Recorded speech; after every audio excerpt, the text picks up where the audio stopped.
વલસાડમાં મેઘરાજા રિટર્ન, નદીઓ વહેતી થઈ. વલસાડમાં મેઘરાજાએ ધોધમાર બેટિંગ કરી. જિલ્લાના ઉપરવાસમાં પડેલા ભારે વરસાદથી નદીઓ વહેતી થઈ. ધરમપુર અને કપરાડામાં સતત વરસાદ બાદ નદીઓ બે કાંઠે વહેવા લાગી. કપરાડાના સિલદા ગામ પાસે ચવેચા નદીનું રૌદ્ર સ્વરૂપ જોવા મળ્યું, જ્યાં કોઝવે અને નાના પુલ પાણીમાં ગરકાવ થતા કેટલાક વિસ્તારોનો સંપર્ક પણ તૂટી ગયો. કપરાડાના સિલદા ગામ નજીકથી પસાર થતી ચવેચા નદી હાલ બે કાંઠે ધસમસતી વહેતી જોવા મળી રહી છે. લાંબા વિરામ બાદ પડેલા વરસાદને કારણે નદીમાં પાણીનો પ્રવાહ એટલો પ્રચંડ બન્યો છે કે જાણે નદીએ રૌદ્ર સ્વરૂપ ધારણ કર્યું હોય. જોકે પાણીનો પ્રવાહ જોખમી હોવા છતાં કેટલાક લોકો જીવના જોખમે ધસમસતા પાણીમાંથી પસાર થતા જોવા મળ્યા હતા. આવી બેદરકારી કોઈ પણ સમયે ગંભીર અકસ્માતનું કારણ બની શકે છે. સ્થાનિકો દ્વારા પણ વરસાદી દિવસોમાં કોઝવે પરથી પસાર ન થવાની અપીલ કરવામાં આવી રહી છે.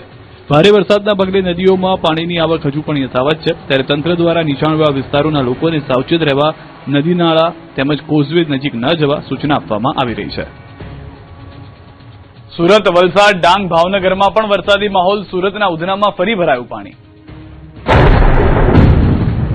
ગુજરાતના અનેક જિલ્લાઓમાં વરસાદે ફરી જોર પકડ્યું છે. સુરત, વલસાડ, ડાંગ, ભાવનગર અને બારડોલી સહિતના વિસ્તારોમાં વરસાદી માહોલ જોવા મળ્યો છે. જોકે સુરતમાં થોડા વરસાદમાં જ પાણી ભરાતા પ્રી મોન્સૂન કામગીરી સામે ફરી સવાલો ઉભા થયા છે.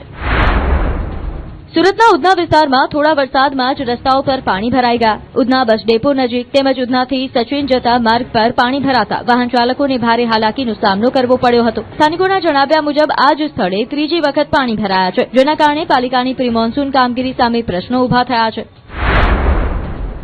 બીજી તરફ બારડોલી શહેર અને તાલુકાના ઇસરોલી, બાબેન, અસ્તાન અને ધામડોળ સહિતના ગ્રામ્ય વિસ્તારોમાં પણ સારો વરસાદ નોંધાયો હતો. વરસાદથી ખેડૂતોમાં ખુશીનો માહોલ જોવા મળ્યો હતો. ગુજરાતના એકમાત્ર હિલ સ્ટેશન સાપુતારામાં વહેલી સવારથી વાદળછાયા વાતાવરણ બાદ વરસાદ વરસતા સમગ્ર વિસ્તારનું વાતાવરણ ખુશનુમા બન્યું હતું. સાપુતારા તેમજ તળેટીના વિસ્તારોમાં વરસાદથી ખેડૂતોમાં પણ ઉત્સાહ જોવા મળ્યો છે. વલસાડ જિલ્લામાં પણ સવારથી વાદળછાયું વાતાવરણ રહ્યું હતું. કપરાડા સહિત વલસાડ, વાપી અને આસપાસના વિસ્તારોમાં વરસાદી ઝાપટા પડતા ડાંગરના પાક માટે આ વરસાદ લાભદાયી માનવામાં આવી રહ્યો છે. ભાવનગર જિલ્લામાં પણ વાતાવરણમાં અચાનક પલટો આવ્યો હતો. શહેરના કાળિયાબીડ, ઘોઘા સર્કલ, મેઇન બજાર, Waghawadi road, Subhashnagar, airport road સહિતના અનેક વિસ્તારોમાં ધીમી ધારે વરસાદ વરસતા લોકોને ગરમીમાંથી રાહત મળી હતી. એક તરફ વરસાદથી ખેડૂતોમાં ખુશીનો માહોલ છે, તો બીજી તરફ શહેરી વિસ્તારોમાં પાણી ભરાવવાની સમસ્યા સ્થાનિકો માટે હજુ પણ પડકાર બની રહી છે. સૌરાષ્ટ્ર અને દક્ષિણ ગુજરાતમાં વરસાદી માહોલ છે. અમરેલીના બગસરામાં 2 દિવસથી મેઘરાજા મહેરબાન. ગુજરાતમાં વરસાદે ફરી એકવાર વાપસી કરી છે. રાજ્યના અનેક જિલ્લાઓમાં લાંબા વિરામ બાદ મેઘરાજાએ હાજરી નોંધાવતા વાતાવરણમાં ઠંડક પ્રસરી છે. ખેડૂતોમાં પણ નવા ઉત્સાહનો માહોલ જોવા મળી રહ્યો છે. અમરેલી જિલ્લાના બગસરામાં સતત બીજા દિવસે વરસાદ વરસતા લોકોને ગરમી અને ઉકળાટમાંથી રાહત મળી છે. બગસરા ઉપરાંત મુંજિયાસર, માણેકવાડા સહિત આસપાસના અનેક ગ્રામ્ય વિસ્તારોમાં પણ વરસાદી ઝાપટા નોંધાયા હતા. બીજી તરફ નવસારીમાં પણ અઠવાડિયાના વિરામ બાદ વરસાદે ફરી એન્ટ્રી કરી છે. શહેરના ડેપો, સ્ટેશન રોડ અને આશાપુરી મંદિર વિસ્તાર સહિત અનેક વિસ્તારોમાં વરસાદ વરસતા વાતાવરણ ખુશનુમા બન્યું. બફારાથી પરેશાન લોકોને રાહત મળી છે, જ્યારે સારા વરસાદની રાહ જોઈ રહેલા ખેડૂતોમાં પણ ખુશીનો માહોલ જોવા મળ્યો છે. ડાંગ જિલ્લામાં પણ વહેલી સવારથી વાદળછાયું વાતાવરણ વચ્ચે લાંબા વિરામ બાદ વરસાદ વરસ્યો. આહવા, વઘઈ, સુબીર તેમજ ગુજરાતના એકમાત્ર ગિરિમથક સાપુતારામાં મેઘરાજાએ મહેર વરસાવી હતી. વરસાદ પડતા ખેડૂતોમાં ખુશીની લાગણી જોવા મળી છે. રાજ્યના પાડોશી કેન્દ્રશાસિત પ્રદેશ દાદરા અને નગર હવેલીમાં પણ આજે સેલવાસ સહિત અનેક વિસ્તારોમાં ધોધમાર વરસાદ વરસ્યો. ટોક્કર ખાડા વિસ્તારમાં ભારે વરસાદને કારણે રસ્તાઓ પર પાણી ભરાઈ ગયા, જેના કારણે વહેલી સવારે રાહદારી અને વાહન ચાલકોને મુશ્કેલીનો સામનો કરવો પડ્યો. એકંદરે રાજ્યના અનેક વિસ્તારોમાં વરસાદની ફરી શરૂઆત થતા વાતાવરણમાં ઠંડક પ્રસરી છે. જોકે ખેડૂતોની નજર હજુ પણ સતત અને સારા વરસાદ પર મંડાયેલી છે, જેથી ખેતીના કામને વધુ વેગ મળી શકે.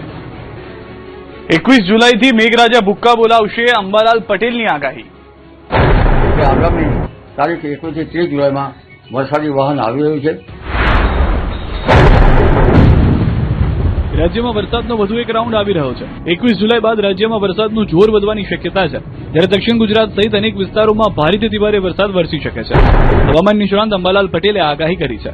હવામાન આગાહીકાર અંબાલાલ પટેલના જણાવ્યા અનુસાર હાલમાં રાજ્યમાં હળવાથી મધ્યમ વરસાદી માહોલ રહી શકે છે, પરંતુ ખેડૂતો જે વરસાદની રાહ જોઈ રહ્યા છે તેનું મુખ્ય વહન 21 જુલાઈ આસપાસ બંગાળના ઉપસાગરમાં સર્જનારી સિસ્ટમ બાદ શરૂ થવાની શક્યતા છે.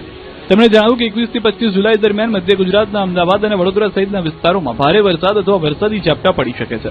ઉત્તર ગુજરાતના મહેસાણા, પાટણ, સાબરકાંઠા, અરવલ્લી અને પંચમહાલના કેટલાક વિસ્તારોમાં પણ સારો વરસાદ થવાની શક્યતા વ્યક્ત કરવામાં આવી છે. કેટલાક વિસ્તારોમાં 2 થી 4 ઇંચ સુધી વરસાદ નોંધાઈ શકે છે.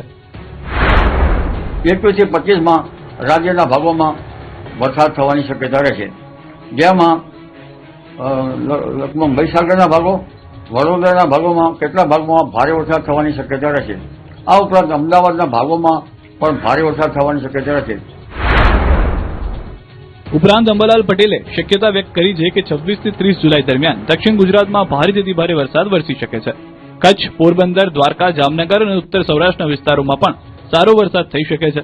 તેમણે એમ પણ જણાવ્યું કે ઓગસ્ટની શરૂઆતમાં ફરી વરસાદી માહોલ જામશે અને 3 ઓગસ્ટ બાદ કેટલાક વિસ્તારોમાં અણધાર્યા ભારે વરસાદી ઝાપટા પડી શકે છે. 9 ઓગસ્ટ બાદ પણ રાજ્યના વિવિધ ભાગોમાં વરસાદની શક્યતા રહેશે. તારીખ 30 જુલાઈ સુધીમાં દક્ષિણ ગુજરાતના ભાગોમાં ભારેથી અતિભારે વરસાદ થવાની શક્યતા રહે. મુંબઈથી ઉપરના ભાગોમાં ભારેથી અતિભારે વરસાદ થવાની શક્યતા રહે. ખેડૂતો માટે તેમણે સલાહ આપી છે કે જો 20 જુલાઈ આસપાસ સારો વરસાદ થાય તો વાવણી માટે અનુકૂળ સમય બની શકે છે. સાથે જ તેમણે પરંપરાગત સંકેતોનો ઉલ્લેખ કરતા કહ્યું કે સારા વરસાદ માટે વાતાવરણમાં વીજળીની ગતિવિધિ પણ મહત્વની માનવામાં આવે છે. અષાઢી બીજે વીજળી ન થઈ, હવે અષાઢ સુદ પાંચમે વીજળી થવી જોઈએ. હજુ પણ ગુજરાતમાં સરેરાશ વરસાદ ઓછો, 7 દિવસ મધ્યમ વરસાદની હવામાન વિભાગની આગાહી. ગુજરાતમાં ચોમાસાની સિઝનમાં અત્યાર સુધી સરેરાશ કરતા 31% ઓછો વરસાદ નોંધાયો. જો કે હવે હવામાન વિભાગે આગામી 7 દિવસ દરમિયાન રાજ્યના વિવિધ વિસ્તારોમાં સામાન્યથી મધ્યમ વરસાદની આગાહી વ્યક્ત કરી છે. હવામાન વિભાગના જણાવ્યા અનુસાર રાજ્યમાં અત્યાર સુધી સરેરાશ 117 મિલીમીટર વરસાદ નોંધાયો છે, જ્યારે આ સમયગાળા દરમિયાન સરેરાશ 245 મિલીમીટર વરસાદ થવો જોઈએ. એટલે કે રાજ્યમાં હાલ વરસાદની 31% જેટલી ઘટ નોંધાઈ છે. જો કે આગામી દિવસોમાં વરસાદનું જોર વધે તેવી શક્યતા છે. હવામાન વિભાગના જણાવ્યા પ્રમાણે સાયક્લોનિક સર્ક્યુલેશન, વેસ્ટર્ન ડિસ્ટર્બન્સ અને મોન્સૂન ટ્રફ એમ ત્રણેય હવામાન પ્રણાલીઓ સક્રિય થતા રાજ્યના અનેક વિસ્તારોમાં સામાન્યથી મધ્યમ વરસાદ પડી શકે છે. અમદાવાદ શહેરમાં પણ છૂટાછવાયા વરસાદની આગાહી કરવામાં આવી છે. આગામી 7 દિવસ દરમિયાન રાજ્યના વિવિધ જિલ્લાઓમાં વરસાદી માહોલ યથાવત રહેવાની સંભાવના વ્યક્ત કરવામાં આવી છે. साउथ वेस्ट राजस्थान से साइक्लोनिक सर्कुलेशन बना हुआ है और एक वेस्टर्न डिस्टर्बेंस है जो 67 डिग्री लॉन्गिट्यूड पे है